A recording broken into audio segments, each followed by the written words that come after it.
Teman-teman sekalian, di sini akan kita jelaskan mengenai bid'ah dalam tasawuf sufi yang sering sekali menjadi perdebatan di kalangan ulama dan umat muslim terkait praktek-praktek yang tidak memiliki dasar dari Al-Quran dan As-Sunnah.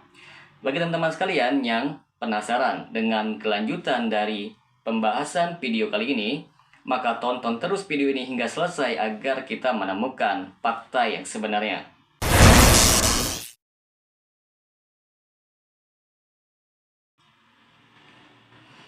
Assalamualaikum warahmatullahi wabarakatuh. Jumpa lagi dengan saya Rio Mulyadi di channel Manhaj Dakwah. Pada episode kali ini kita akan membahas tentang bid'ah dalam ajaran tasawuf sufi.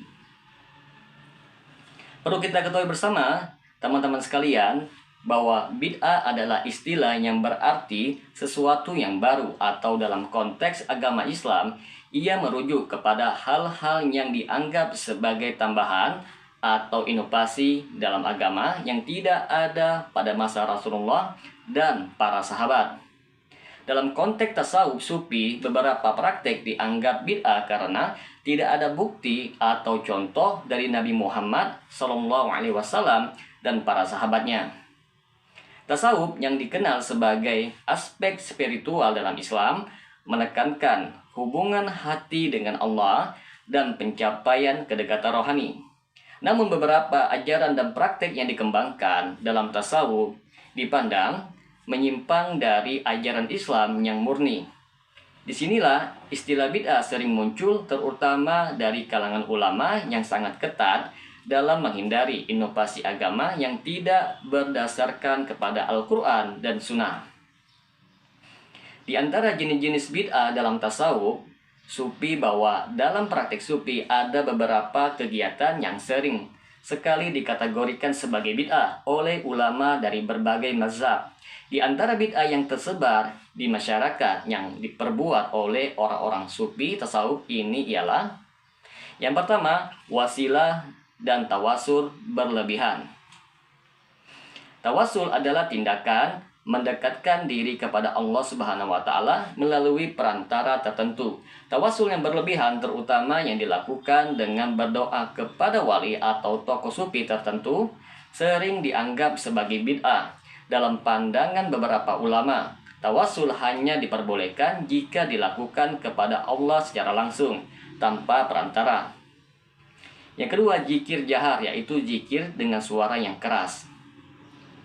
Beberapa tarekat sufi melakukan zikir dengan suara yang keras, yaitu zikir jahar, yang dilakukan secara bersama-sama dalam satu majelis. Sementara zikir memang dianjurkan dalam Islam, cara pelaksanaannya menjadi kontroversi.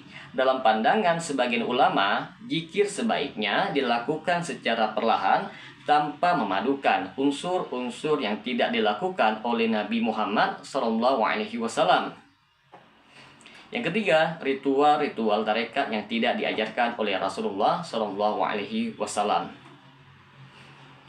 Banyak tarekat sufi yang memiliki ritual khusus seperti tarian, nyanyian, atau bentuk-bentuk tertentu dari perayaan yang tidak memiliki dasar yang jelas dalam Al-Quran dan Sunnah. Contohnya adalah praktek tari sufi yang dilakukan oleh tarekat tertentu seperti tarekat Maulawiyah. Praktik ini dianggap sebagai bid'ah oleh mereka yang melihat bahwa ibadah hanya boleh berdasarkan contoh dari Rasulullah SAW. Yang keempat, perayaan Maulid dan kegiatan mengenang wali. Banyak kelompok sufi yang mengadakan perayaan Maulid Nabi Muhammad SAW dan acara mengenang para wali, meskipun niatnya adalah untuk menunjukkan kecintaan kepada Rasulullah dan ulama sufi. Beberapa ulama menganggap perayaan ini sebagai bentuk bid'ah karena tidak ada perintah atau contoh dari Rasulullah SAW dan para sahabatnya. Mereka berpendapat bahwa merayakan Maulid tidak diwajibkan dan bahkan bisa menyimpang dari tauhid jika sampai pada taraf pemujaan. Yang kelima, kasyaf dan mukasyafah, yaitu penglihatan spiritual. Dalam dunia sufi, beberapa tokoh sufi mengaku mengalami kasyaf atau mukasyafah, yaitu pembukaan hijab untuk melihat atau berkomunikasi dengan alam gaib. Klaim ini dianggap bid'ah oleh sebagian besar ulama, terutama yang berpegang kepada prinsip bahwa alam gaib hanya diketahui oleh Allah dan manusia tidak memiliki wewenang untuk mengaksesnya.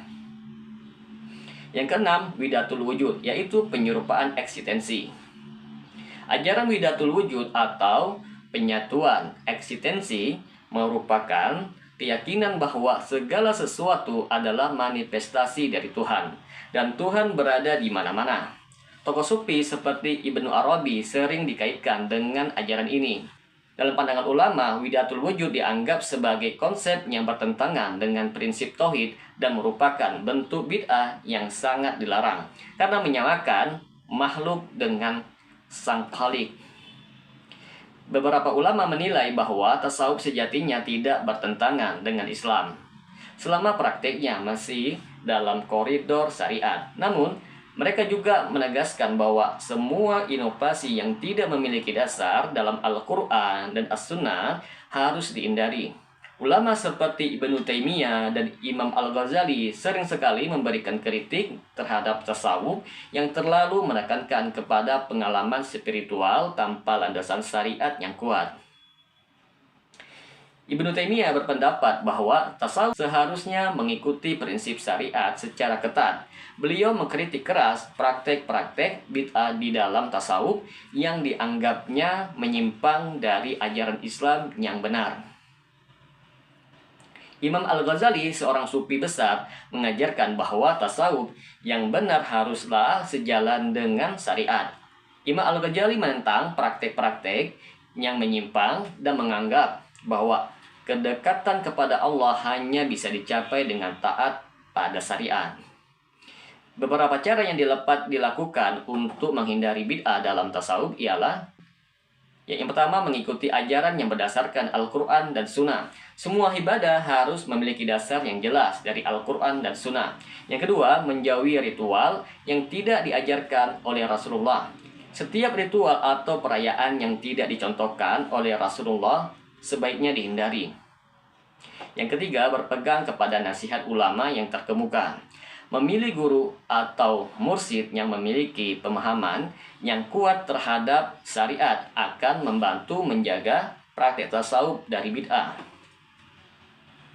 Maka dapat kita simpulkan di sini, teman-teman sekalian, bahwa bid'ah dalam tasawuf sufi merupakan topik yang penuh dengan perdebatan, terutama karena praktek sufi banyak dikembangkan berdasarkan interpretasi pengalaman rohani. Bagi ulama yang berpegang kepada kemurnian syariat, segala praktek yang tidak ada contohnya dari Nabi Muhammad dianggap sebagai bid'ah.